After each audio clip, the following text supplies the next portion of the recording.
जब भी हम रेसिज्म की बात करते हैं तो हमें लगता है कि ये एक फॉरेन कॉन्सेप्ट है जो कि वेस्टर्न कंट्रीज़ में जैसे कि यूएसए है या यूरोपियन कंट्रीज़ है वहाँ तक ही लिमिटेड है। लेकिन सच तो ये है कि इंडिया में भी रेसिज्म एग्जिस्ट करता है, बस इसके फॉर्म्स थोड़े से अलग हैं। इंडिया एक डाइवर्स कंट्री है।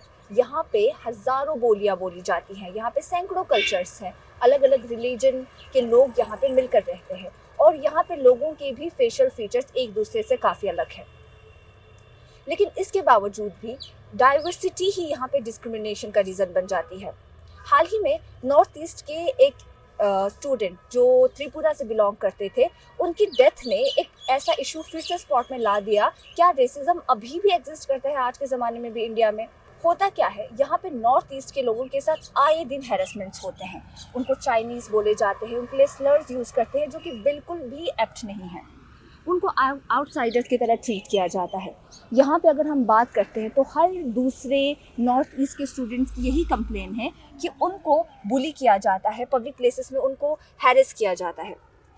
अब ऐसा तो नहीं है कि उसके साथ उसी दिन अटैक हुआ होगा या फिर वायलेंस हुआ होगा। सबसे पहले उसको भी बुली किया गया, इसी तरह उसको नेम्स पुकारे गए जैसे कि चाइनीज़ या फिर दूसरे स्लर्स, और उसी तरह से ये चीज़ बहुत ज़्यादा इंटेंस हो गई। उसके बाद उसकी इंजरी से वो रिकवर नहीं कर पाया और उस स्टूडेंट की उसी के साथ डेथ हो जाती है। उसके बाद जितने भी नॉर्थ ईस्ट के स्टूडेंट्स थे उन्होंने प्रोटेस्ट भी किए और लोगों से डिमांड की कि इस चीज़ को हेट क्राइम माना जाए। लेकिन सवाल ये है कि हमारे सिस्टम के पास ऐसा कोई फ्रेमवर्क है जो इन चीज़ों को, इस तरह के रेसिस्ट चीज़ों को रिकग्नाइज करे या एड्रेस करे, और अगर हैं भी तो क्या वो इम्प्लीमेंट होती हैं?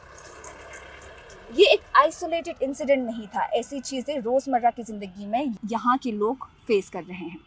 और हाल ही में हमने देखा कि कई मंथ से हम ये सुनने को आ रहे हैं या फिर ये चीज़ें हमें देखने को भी मिल रही हैं कि कश्मीर के जो वेंडर्स हैं जो अपने रोज़ी रोटी के लिए इंडिया के डिफरेंट रीजन्स में कमाने के लिए जाते हैं, उनको भी हैरेस किया जा रहा है, उनको भी बुली किया जा रहा है, उन पर अटैक्स किए जा रहे हैं सिर्फ इसलिए कि क्योंकि वो कश्मीर से हैं। उनको हमेशा अपनी आइडेंटिटी को प्रूव करना पड़ता है, उनसे ज़बरदस्ती फोर्सफुली नेशनलिस्ट स्लोगन्स चैंट करवाए जा रहे हैं सिर्फ इसलिए क्योंकि वो कश्मीर से हैं। इंडिया में रेसिज्म सिर्फ स्किन कलर तक महदूद नहीं है।